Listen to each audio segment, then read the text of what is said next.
Radju Marija jippreżenta Madre Teresa, profeta ta' żminna.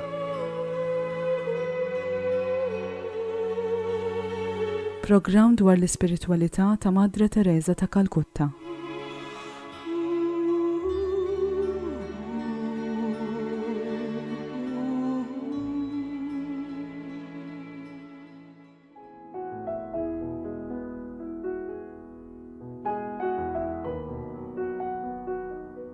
Give until it hurts, and give until it hurts with a smile.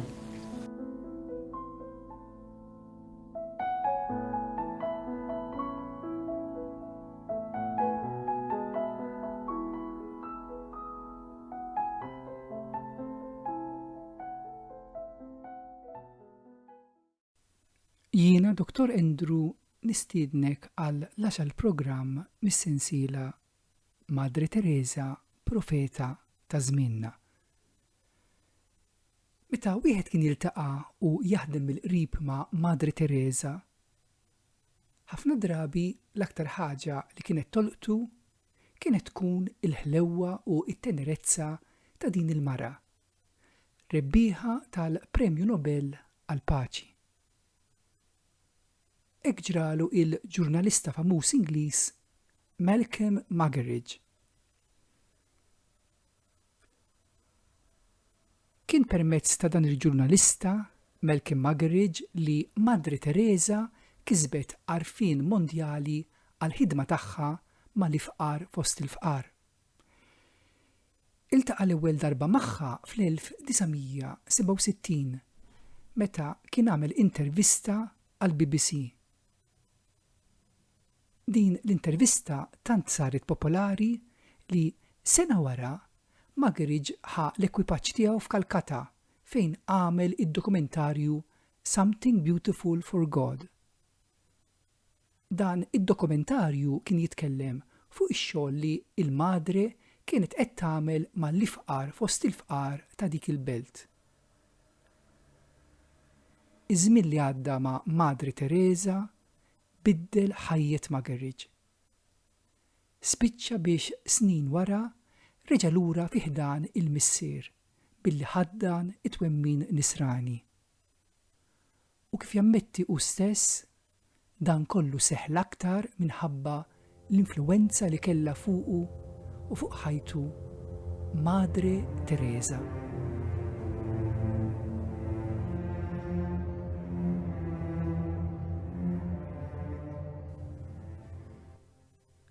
Thomas Malcolm Muggeridge kien ġurnalista u kittieb. F'żożitu, Muggeridge kien intellettwali xellugi, iffissat u affaxxinat bil-komuniżmu marxista. Fl-1932 ivvjaġġa lejn l-Unjoni Sovjetika fejn sar il-korrispondent minn Mosca għal Manchester Guardian.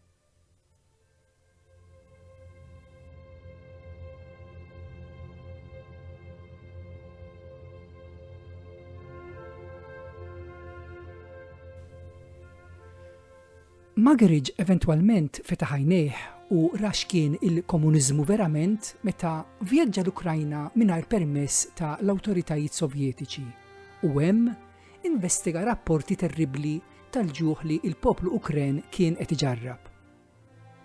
Spiċċa biex bagħat ir-rapport tiegħu ta' dak li sab fl-Ukrajna lil Manchester Guardian ġewwa bagalja diplomatika biex jaħrab iċ-ċensura tal-Gvern Sovjetiku. Imma xorta l-artiklu spiċċa ġie ċensurat minn dawk li kienu jħadmuh fil-gazzetta. Minħabba fekk, ġie f'konflitt mal-bord editorjali tal-gazzetta u Muggeridge qaleb għal kittieb.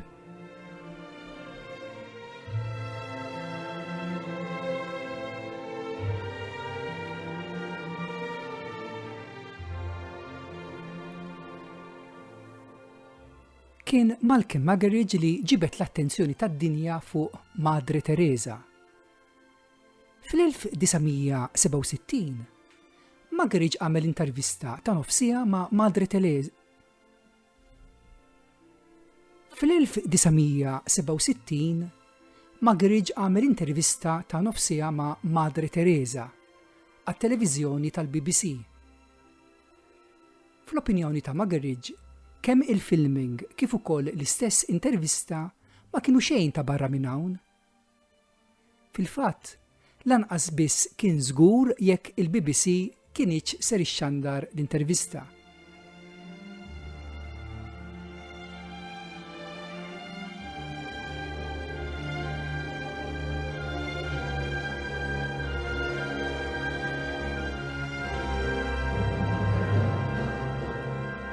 Fl-aħħar ġie deċiż li l-intervista tiġi murija tard il-ħadd filgħaxija mingħajr pompi u xinxilli.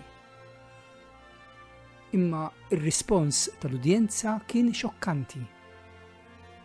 Għalkemm fl-intervista Madre Teresa bħal dejjem ma kienx talbet flus, bdew jintbagħtu ittri bil-flus u checks lill-BBC. B'kollox inġabru il fuq minn 25,000 euro. In-noti li ntbagħtu mal-flus kienu kważi kollha jgħidu l-istess. Din il-mara kelmitni bħalma qatt ħadd kellimni qabel. U rrid ngħin.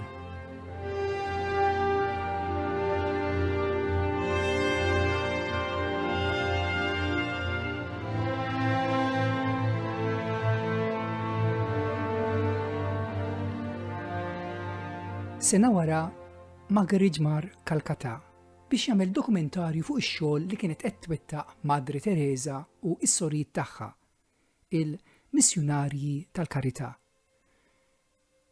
Normalment, proġett ta' filming bħal dan soltu jdum 6 ġimgħat.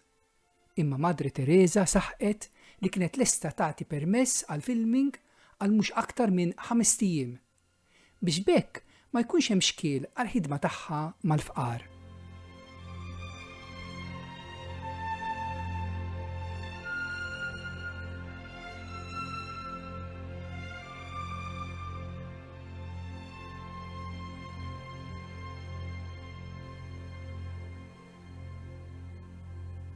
Fit-tifkirit tiegħu, Roland Crowsher, wieħed minn dawk li ħadem fil-qrib ma' Muggeridge, qed jikteb fuq l-għodwa meta iltaqgħu Madre Teresa biex jibdew il-filming.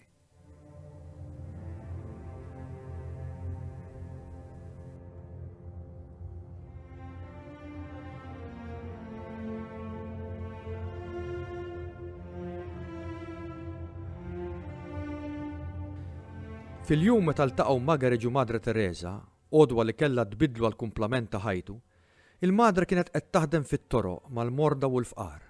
Faqar li qatt ma kien rabħalu, birwejjaħ jintnu ħmieġ, żibel, dbatija u miżerja li ma titwemminx. Iżda dak li l-aktar laqat lil Muggeridge ma kienitx il-miżerja u t-telqa. Li miss qalb Muggeridge kien il-wiċċ imdawwal ta' Madre Teresa u l-imħabba u l-għożża kbira li kienu jidbu fajna.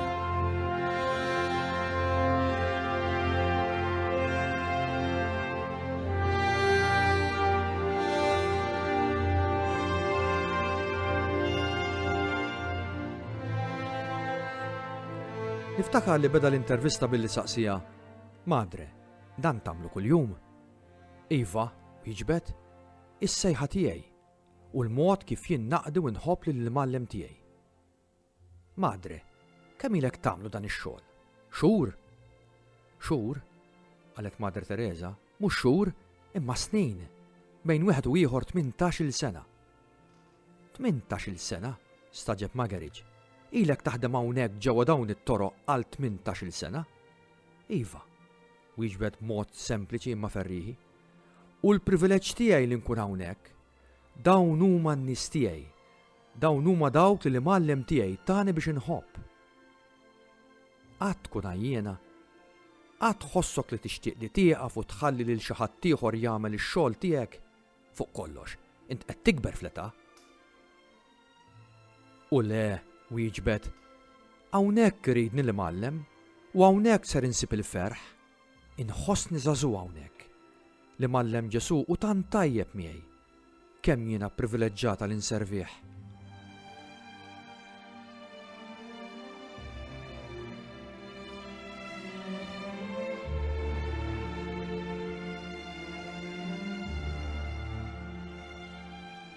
Wara, Malcolm Muggeridge qal qatt mien se ninsa din il-mara ċkejkna sakemm immut. Dak il-wiċċ imdawwal, dawk l-għajnejn, dik l-imħabba, kien kollox daqshekk safi u sabiħ.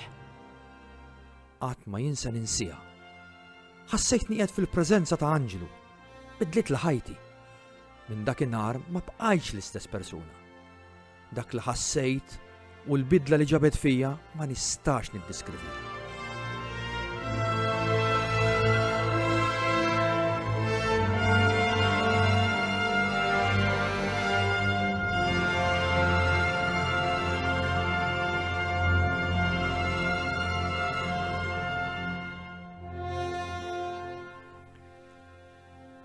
Għal ħafna minn ħajtu, Muggeridge ma kien ħaddan l-ebda twemmin. Fl-1982, wara mixja twila ta' fidi ta' 79 sena, Muggeridge ħaddan it-twemmin kattolku, flimkien ma' martu Kitty. U jammetti li dan kien l-aktar minħabba l-influenza ta' Madre Teresa fuq ħajtu.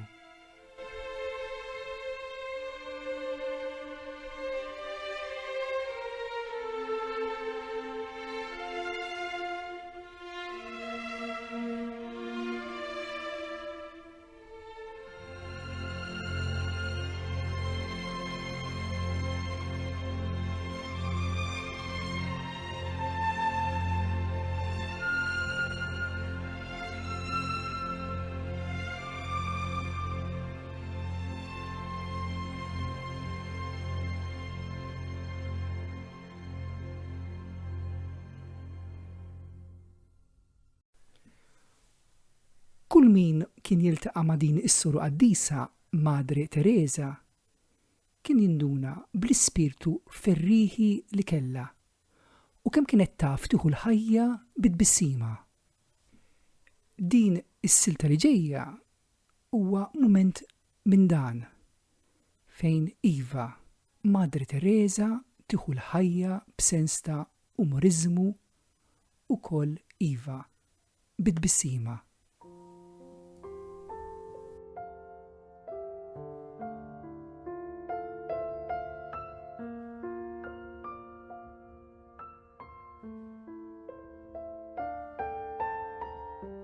I talk so much of giving with a smile. Once a professor from the United States asked me, "Are you married?" And I said, "Yes." And I find it sometimes very difficult to smile at my spouse, Jesus, because he can be very demanding sometimes. This is really something true. And there is where love comes, when it is demanding and yet we can give it with joy.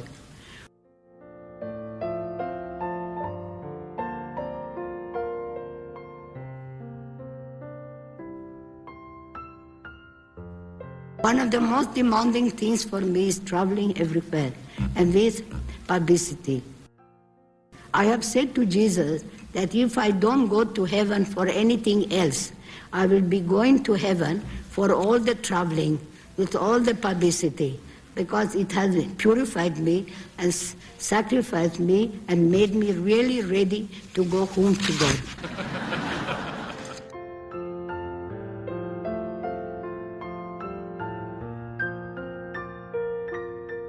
I met a lady who was dying of cancer in the most terrible condition.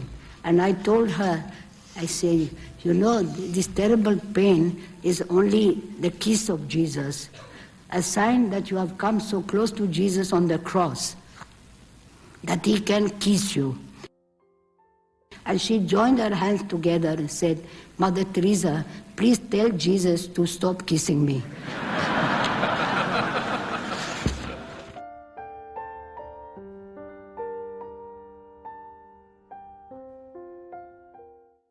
Pray for us that we continue God's work with great love.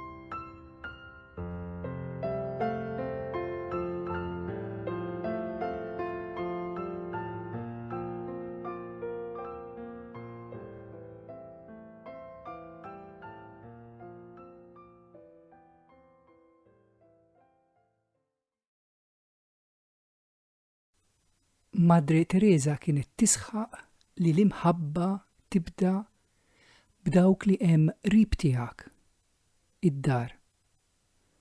U fuq dan li ħajkellimna il-Patri Ġżwita Pawlu Ketkuti li kien jaf lil Madre Teresa personalment.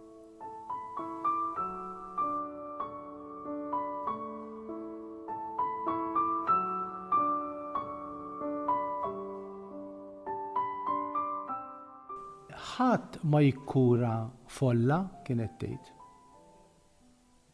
Imma dejjem persuna individu.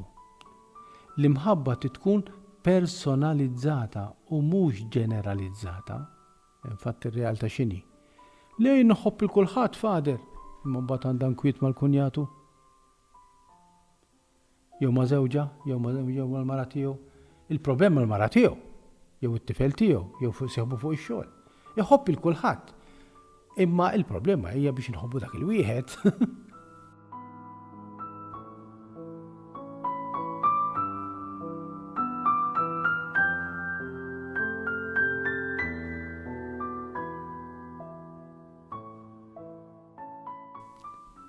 U għalhekk kienet tgħid missu l-marit u aħna nħobbu dak li ma mmissux.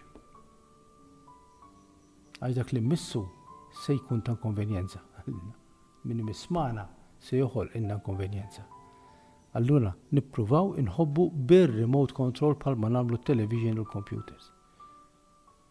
Biex nista' naqleb il-programm mill-bot mingħajr ma nqum fuq is-siġġu. Imma l-imħabba titqum fuq is-siġġu, tinżel l-kubtejk u taħsel il-ħmieġ ta' min tħobb.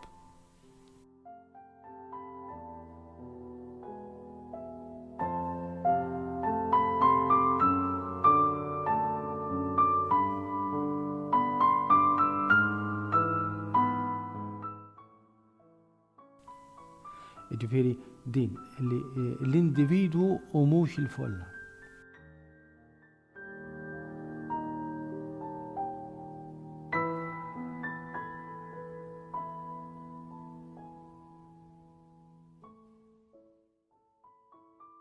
Għamel ħwejjeġ żgħar b'imħabba kbira.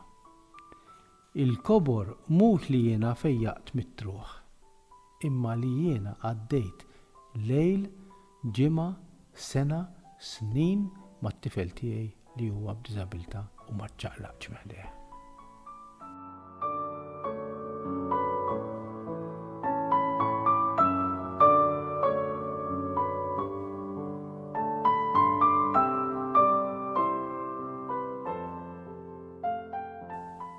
Dak il-kobor. Mhux li jiena ftaħt id-dar tal-Providenza u l-qajt 1000 marit. Ħaġa sabiħa. Imma kull 1000 marit tfisser 1000 storja. U l-kobor huwa ta' dik in-ners fid-dar tal-Providenza li qiegħda ma' dak Johnny jew tkun fejn tkun semmit id-dar tal-Providenza xi istituzzjoni kbira u kulħadd jimpressjona ruħu kemm istituzzjoni kbira. Imma l-kobor tad-dar tal-Providenza hija dak li jsir wieħed, waħda. U hekk jaħdem Alla, wieħed, waħda.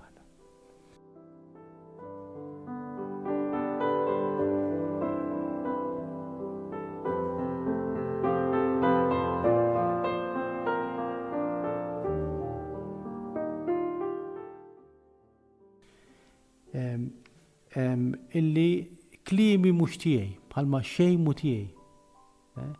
Li jgħid San Pawl da kollu spiritualità teoloġija klassika ħafna ta' San Pawl meta jgħid ħadd ma jgħix għaliex innifsu. Imma sew ħajjin, sew mejtin aħna tal-mulej. U xi tfisser tal-mulej? Aħna ta' xulxin.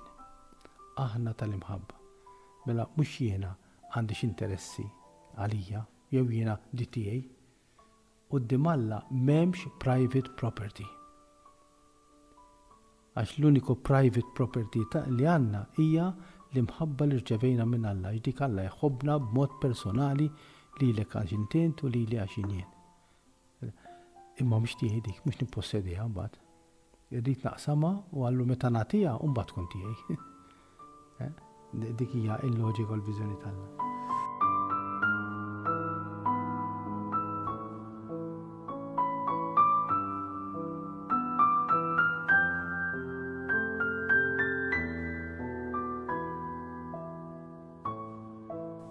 illi s-sigurtà tiegħi mhijiex fil-qawwa tiegħi u mhix fil-kapaċitajiet tiegħi imma nserraħx rasi la b'dak li jien u laqas b'dak li għandi.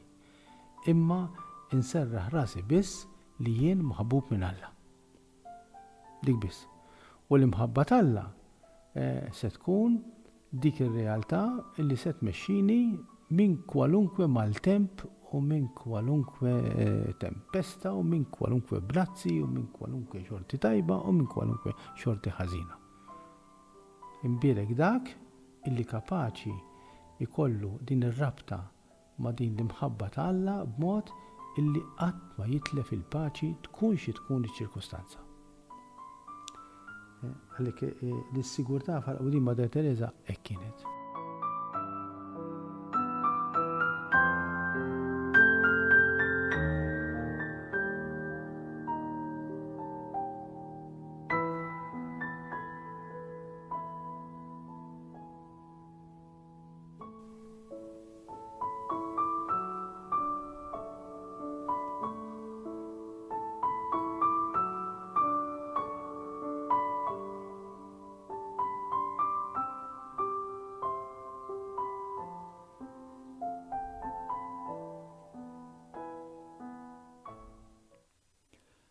Nagħlqu il-programm tal-lum b'riflessjoni minn fom Madre Teresa stess.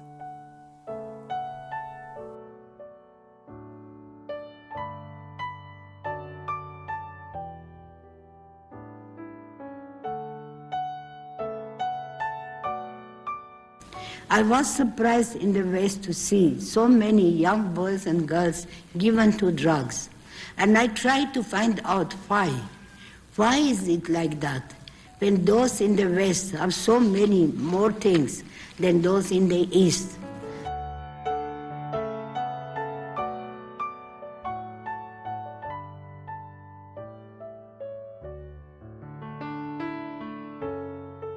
And the answer was, because there is no one in the family to receive them.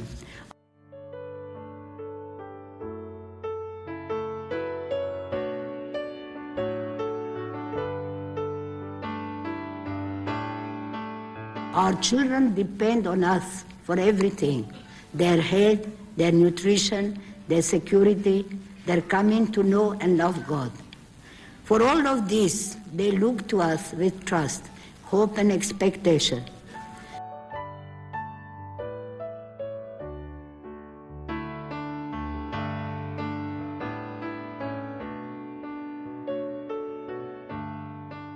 But often father and mother are so busy, they have no time for their children, or perhaps they are not even married or have given up on their marriage. So the children go to the streets and get involved in drugs and other things.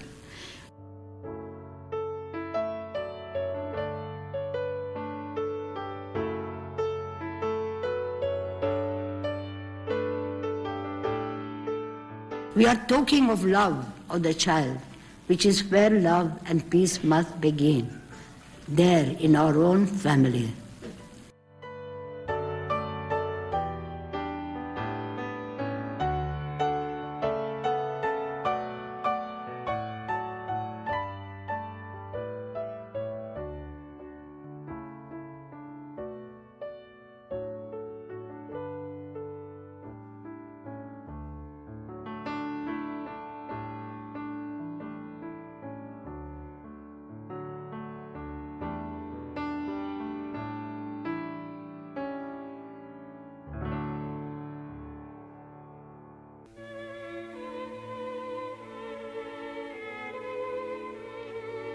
Wasanna fit-tmiem il-programm tal-lum. Infakrek li f'Malta il-missjonarji tal-karità, jew kif huma magħrufa aħjar is-sorijiet ta' Madre Teresa, jgħixu Bormla, eżattament f'bib 135 Triq San Pawl, fit-triq qabel tidħol l-isla. Jekk tixtieq issir taf aktar dwarhom u dwar l-ispiritwalità ta' Madre Teresa, kif ukoll jekk tixtieq taħdem magħhom mill-qrib, tista' ċempel fuq 21 66 6021 21 66 6021 għal aktar informazzjoni. Tajjeb tkun taf ukoll li kull nhar ta' Ħadd fis-6 ta' filgħaxija fil-kappella tal-istess kunvent ikun hemm adorazzjoni ta' siegħa miftuħa għal pubbliku fejn intu wkoll mistieden. Infakrek li il-programm Madre Teresa Profeta ta' Żmienna jixxandar kull nhar ta' tlieta fit-3:30 ta' wara nofsinhar u ikun imtenni l-4 fit-8 ta' filgħaxija u żbieħ il-ġimgħa fis-2:30 ta' filgħodu. Jiena, Dr. Andrew, insellilek.